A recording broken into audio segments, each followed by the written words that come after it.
বিখ্যাত দার্শনিক সক্রেটিসের কথায়, I can not teach anybody anything, I can only make them think. তবে আজ আমি আপনাদের সামনে যে শিক্ষককে তুলে ধরব, তিনি শুধুমাত্র ছাত্র সমাজকে শিখিয়েছেন তাই নয়, তাদের অনুপ্রাণিত করেছেন, সেই সঙ্গে বাংলা মাধ্যমের ছাত্র সমাজকে প্রজন্মের পর প্রজন্ম অনুপ্রাণিত করে চলেছেন।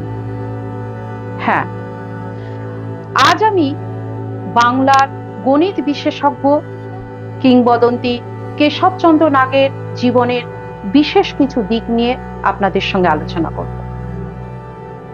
নমস্কার, নভেল অফ ইভলিউশন চ্যানেলের নতুন এক পর্বে আমি অর্পিতা আপনাদেরকে স্বাগত জানাই।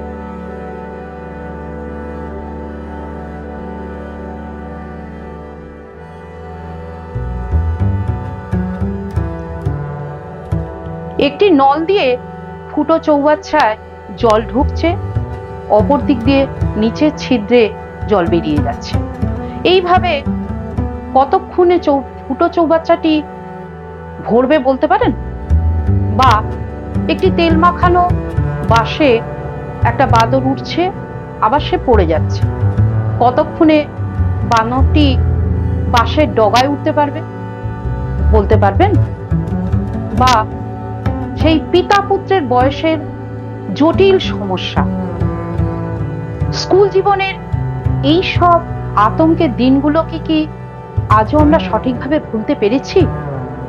বা অন্যভাবে বলা যেতেই পারে, স্কুলে অঙ্ক ক্লাসটা শেষ হলেই আমরা অনেকেই এরম ভাবে ভেবেছি যে যাক বাবা, আজকের দিনটা তো বাঁচলাম, কালকে ভালোভাবে অঙ্কগুলো করব। বিগত 5 দশক ধরে অঙ্ক শিক্ষার ক্ষেত্রে ছাত্র সমাজের অপরিহার্য সঙ্গী কেসি নাগের অঙ্কের বই, এটা কিন্তু মানতেই হবে। অঙ্ক ভীতি আছে এ ধরনের ছাত্রদের কাছে সেই বই আজও ছিল এবং আছে, যা সাক্ষাৎ আতঙ্ক। আবার অঙ্ক পাগল ছাত্রদের মন মজে আছে পাটিগণিত বীজগণিতের জটিল সমস্যার জট ছাড়ানোর কাজে। তবে যারা তাদের নিজেদের ছাত্র জীবনে এই শিক্ষককে সরাসরি পেয়েছেন, তারা কিন্তু প্রত্যেকেই এই রাশভারী শিক্ষকটিকে যথেষ্ট ভালোবাসতেন, কারণ ইনিই ছিলেন একমাত্র শিক্ষক যিনি তাদেরকে কঠিন বিষয়গুলোকে অতি সহজভাবে বুঝিয়ে দিতেন। ছাত্রদেরকে মারধর করে অঙ্ক শেখানোর পক্ষপাতী তিনি ছিলেন না। তিনি বলতেন, অঙ্ককে ভয় পাওয়ার কি আছে, ঠিক করে বুঝিয়ে দিলে অঙ্ক সহজ হয়ে যায়। তার কাছে শেখা ছাত্রদের মধ্যে অনেকেই পরবর্তী জীবনে সমাজে যথেষ্ট প্রতিষ্ঠিত হয়েছিলেন, যেমন হেমন্ত মুখোপাধ্যায়, সুভাষ মুখোপাধ্যায়, সিদ্ধার্থ শঙ্কর রায়, বিকাশ রায়, অর্জুন সেনগুপ্ত প্রমুখ। এবার আমাদের মতো সাধারণ মানুষের প্রত্যেকেরই প্রায় মনে একটা স্বাভাবিক প্রশ্ন জাগে, যে মানুষটি ছাত্র সমাজকে এইভাবে প্রভাবিত করতে পেরেছিলেন, তিনি তার নিজের ছাত্র জীবনটা কিভাবে কাটিয়েছেন। 1893 সালের 10ই জুলাই রথযাত্রার দিন হুগলি জেলার গুড়াপে কেশবচন্দ্র জন্মগ্রহণ করেন। মাত্র 3 বছর বয়সে পিতা রঘুনাথ নাগকে তিনি হারান, যার ফলে মাতা ক্ষীরোদা সুন্দরী দেবীর তত্ত্বাবধানে তিনি বড় হয়ে ওঠেন। ছোট থেকেই অত্যন্ত মেধাবী ছাত্র ছিলেন। গ্রামের প্রাথমিক স্কুলেই তিনি তার স্কুল জীবনের সূচনা করেন। এরপর 7ম শ্রেণীতে ওঠার পর তিনি পাশের গ্রামে, অর্থাৎ প্রায় 3 মাইল দূরে ভাসতলা যোগেশ্বর উচ্চ বিদ্যালয়ে তিনি ভর্তি হন। বর্তমানে যে বিদ্যালয়টি যোগেশ্বর উচ্চ বিদ্যালয় নামে পরিচিত। আর্থিক অবস্থা খারাপ থাকার জন্য তাকে কিন্তু হেঁটে স্কুলে যেতে হতো, যার জন্য তিনি খুব সকালে ঘুম থেকে উঠে নির্দিষ্ট সময়ে বাড়ি থেকে বেরিয়ে যেতেন স্কুলের উদ্দেশ্যে, এবং স্কুল শেষ করে বাড়ি ফিরতে ফিরতে প্রায় সন্ধে হয়ে যেত। এইভাবে চলতে চলতে 1912 সালে প্রবেশিকা পরীক্ষায় তিনি প্রথম শ্রেণীতে উত্তীর্ণ হন। প্রবেশিকা পরীক্ষার পর তিনি রিপন কলেজে, অর্থাৎ যেটা বর্তমানে সুরেন্দ্রনাথ কলেজ নামে পরিচিত, সেই কলেজে বিজ্ঞান শাখায় ভর্তি হন। 1914 সালে আইএসসিতেও তিনি প্রথম শ্রেণীতে উত্তীর্ণ হয়েছিলেন, কিন্তু সেই সময় তার পারিবারিক আর্থিক অবস্থা এতটাই সংকটজনক ছিল যে তিনি পড়াশোনা ছেড়ে দিতে বাধ্য হন এবং তার নিজের স্কুলে অর্থাৎ হাসতলা যোগেশ্বর উচ্চ বিদ্যালয়ে তিনি তৃতীয় মাস্টার হিসাবে কর্মজীবন শুরু করেন।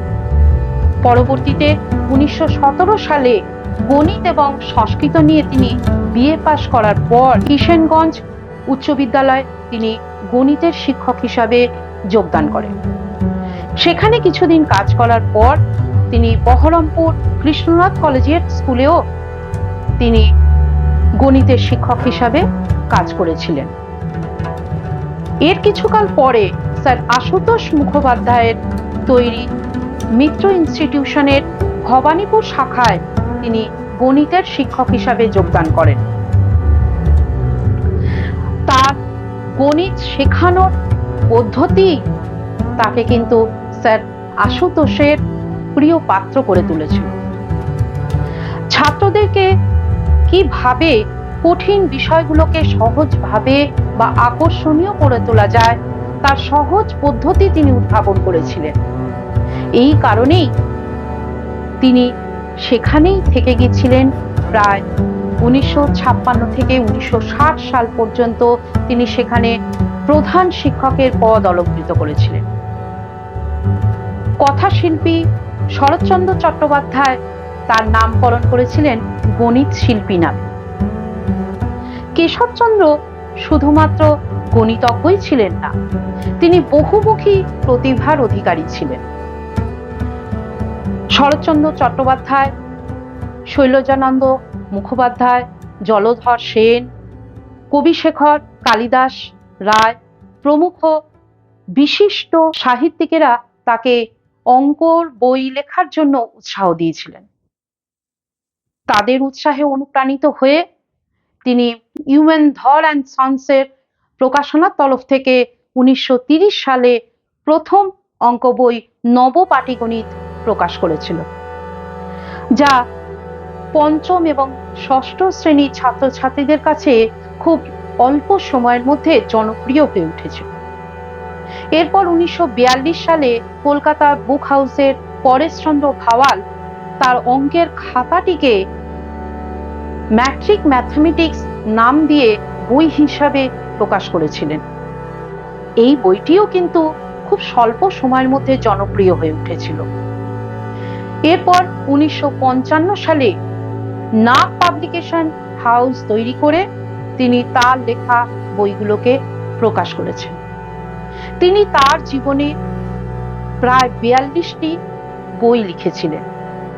এই বইগুলো বাংলা ভাষা ছাড়াও হিন্দি, উর্দু, ইংরেজি ভাষাতেও অনুবাদ হয়েছিল। তিনি ছিলেন প্রত্যক্ষভাবে মা সারদা দেবীর শিষ্য। সেই সঙ্গে তিনি গুড়াপের মানুষের কাছে দেবদূত হিসাবে পরিচিত ছিলেন। গ্রামের স্কুল, পাঠাগার বা গ্রামীণ স্বাস্থ্যকেন্দ্র যে কোনো কাজেই বলুন না কেন তিনি ছিলেন অগ্রগণ্য। সেই সঙ্গে সেখানে তার গ্রামের বাড়ির পাশেই একটা আশ্রম তৈরি করেছিলেন, যেখানে দুস্থ ছাত্রছাত্রীরা পড়াশোনা করতে পারবে। এছাড়া তিনি খুবই ক্রীড়াপ্রেমী ছিলেন। এ কারণে মোহনবাগান ক্লাবের তিনি সারা জীবনের সদস্যও যেমন ছিলেন, তেমনি এই ক্রীড়ার সঙ্গে তার শেষ জীবনের অসুস্থতা বা মৃত্যুর সঙ্গে সরাসরি যোগসূত্র ছিল। শোনা যায় 1985 সালের 1 ফেব্রুয়ারি কানপুরে অনুষ্ঠিত ভারত ইংল্যান্ড টেস্টের ধারা বিবরণী রেডিওতে তিনি শুনছিলেন। তিনি খেলার উত্তেজনায় এতটাই উত্তেজিত হয়ে পড়েছিলেন, খেলা চলাকালীনই তার সেরিব্রাল স্ট্রোক হয়। এর 2 বছর পর 1987 সালের 6ই ফেব্রুয়ারি তিনি শেষ নিঃশ্বাস ত্যাগ করেন। বর্তমানে তার নশ্বর দেহ না থাকলেও তার সৃষ্টি তাকে জীবিত করে রেখেছে। সামনেই তার প্রয়াণ দিবস।